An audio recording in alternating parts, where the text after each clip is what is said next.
Good morning, class 11th.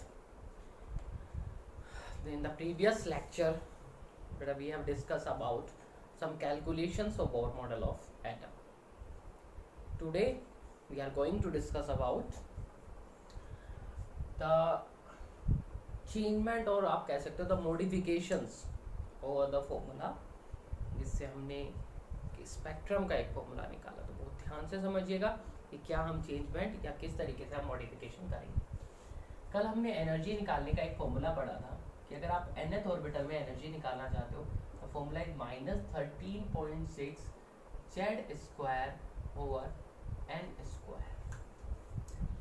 जब ये formula हम लगाते हैं तो जो आंसर आता है वो आता है इलेक्ट्रॉन वोल्ट पर एटम में.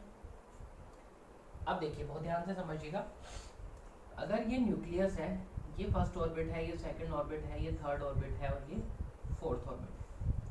अगर एक इलेक्ट्रॉन यहाँ पर है और वो जंप करके यहाँ पर आ जाता है सेकंड में, आपको पता है ये सारी बातें हो चुकी हैं कि बोर मॉडल ऑफ एटम में क्या डिस्कस किया था कि ऑर्बिट इंटरचेंज हो सकते हैं, बीच में नहीं रुक सकता, यहाँ नहीं आ सकता, यहाँ नहीं आ सकता, यहाँ से यहाँ या सीधा यहाँ से यहाँ या सीधा यहाँ से यहाँ और यहाँ से वापस, ऐसा हो सकता है. जब इलेक्ट्रॉन न्यूक्लियस के पास आता है तो एनर्जी रिलीज होती है. जब इलेक्ट्रॉन न्यूक्लियस से दूर जाता है तो एनर्जी गेन होती है, आपको पता है. तो यहाँ पर जैसे मैंने कहा कि ऑर्बिट नंबर 4 से ऑर्बिट नंबर 2 में इलेक्ट्रॉन आ गया तो एनर्जी क्या हुई होगी, रिलीज हुई होगी.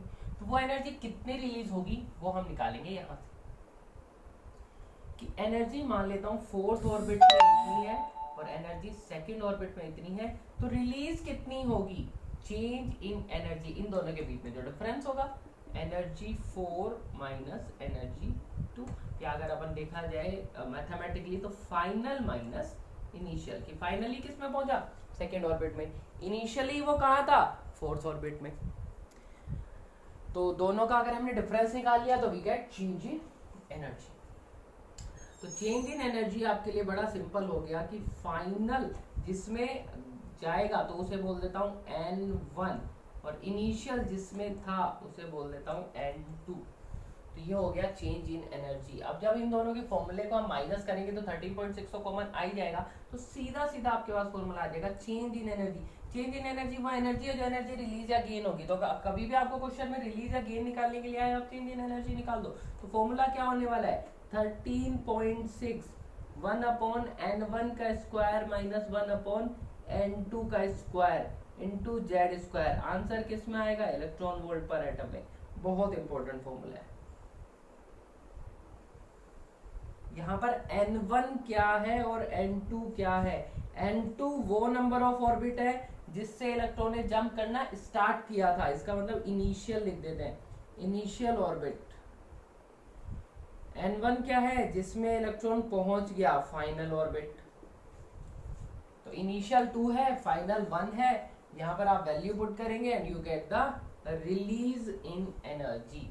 तो इस कॉन्सेप्ट के ऊपर बहुत ज्यादा क्वेश्चंस आपको प्रैक्टिस करने की जरूरत है और बहुत सारे क्वेश्चंस इसमें नीट जेई में आते हैं और बोर्ड लेवल के लिए तो ये है ही इंपॉर्टेंट. तो delta E that is change in energy, जो एनर्जी रिलीज या गेन होती है वो निकालने के लिए हमने फॉर्मूला यहाँ से डिराइव कर लिया. तो this is your change in energy formula, जो हमने कहाँ से डिराइव किया, बोर मॉडल ऑफ एटम की कैलकुलेशन पार्ट से.